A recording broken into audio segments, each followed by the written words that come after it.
He had lived on Arcardius all his life, and yet, in Cell 306, the memories of his home had begun to grow dim. Valen had always looked at the world and seen it in 1,000 colors, his fingers itching to paint each turn of the light, each curl of the wind sweeping through the silver streets. Every shade was unique in his eyes, and yet he was losing the colors. Try as he might, Valen couldn't remember the precise shade of purple that spiraled across the Ravina Mountains. He couldn't recall the exact hue of the blue and red moons that mingled together in the sky. The sparkle of starlight when true night fell, a constant, glowing guide through the sky. As each moment in this abyss passed, the colors all melted into a single shade of black. He shivered and pulled the blanket tighter around his emaciated frame. The pain of remembering things loved and lost had sunk its claws into him, threatening to crush his bones. Somewhere in the dank prison, a scream rang out, razor sharp, like the tip of a blade scratching its way down Valen's spine. He rolled over, pressing his hands to his ears. "I am Valen Cortas," he whispered through cracked lips. "Vengeance will be mine." Another scream. The sizzle and pop of an electric whip. A flash of blue light that ghosted across the bars. Valen gasped, his eyes aching, head throbbing, memories churning. Color. A blue like the powerful sea. A blue like the open, cloudless sky.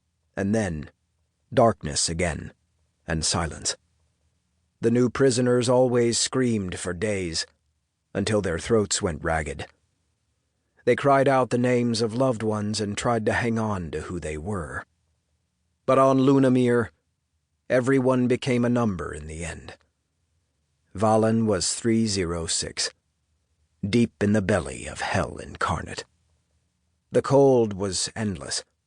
The food was enough to keep skin hanging on bones, but muscles atrophied and hearts slowed.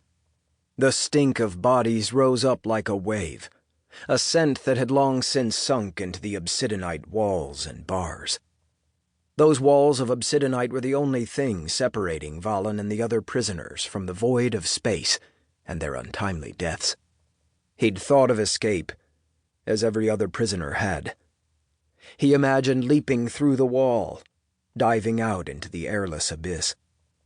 Death had once scared Valen, but with each day that passed, it grew closer and closer to becoming his greatest wish. Still, deep within his tormented soul, he knew he had to survive. He had to bide his time and hope that the god-stars had not forgotten him. And so he sat, dreaming of darkness, wrapped up in its cold arms. I am Valen Cortas. Vengeance will be mine. Chapter 1. Androma. Her nightmares were like bloodstains.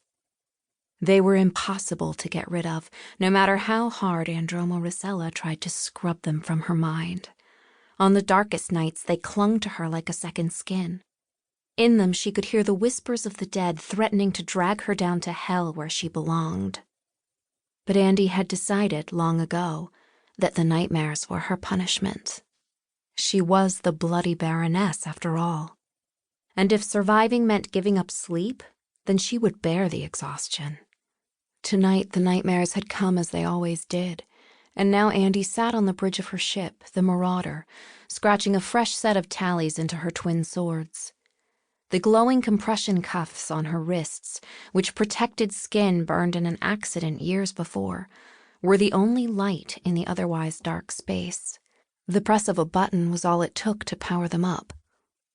Her fingertips were white beneath red-painted nails as she gouged a piece of steel against the flat of one blade, creating a thin tally the length of her smallest finger.